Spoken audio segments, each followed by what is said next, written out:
Chacun sa terre. La terre tourne plutôt rond dans les ruelles étroites de Nabeul.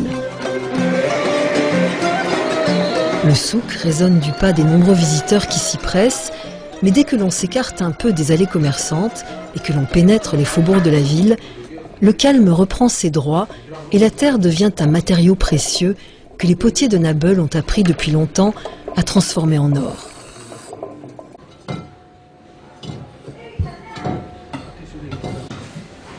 En fait, la tradition remonte à l'Antiquité et depuis cette époque, pour les hommes qui naissent à Nabeul, le destin est un peu comme inéluctable. Ils auront de grandes chances d'être potiers.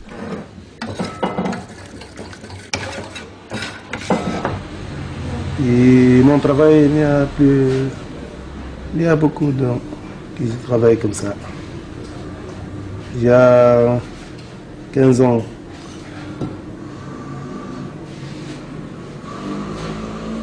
Ce n'est pas un hasard que la poterie soit née et se soit développée ici.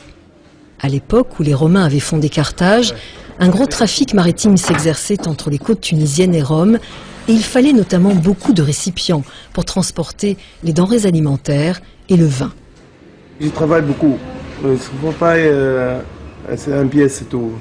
Il y a beaucoup d'articles. Par exemple, cette pièce.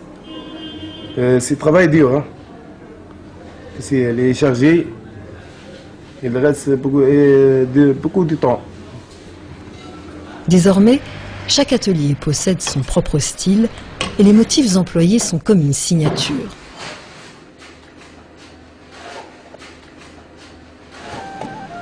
Ce sont d'autres potiers venus de Djerba au XVe siècle qui ont enseigné à leurs confrères de Nabeul l'art de décorer les pièces et de leur offrir une destination moins utilitaire. Alors depuis, les potiers se nomment céramistes. Ils pratiquent tous les genres de poterie. Poreuse, non vernissée pour le rafraîchissement de l'eau et la conservation des aliments, poterie culinaire rouge importée d'Italie ou la céramique vernissée que les visiteurs achètent par bateaux entiers.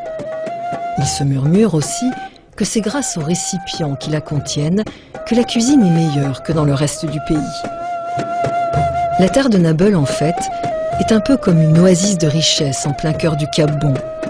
C'est pour ça que les gens d'ici n'ont jamais voulu s'installer sur la côte.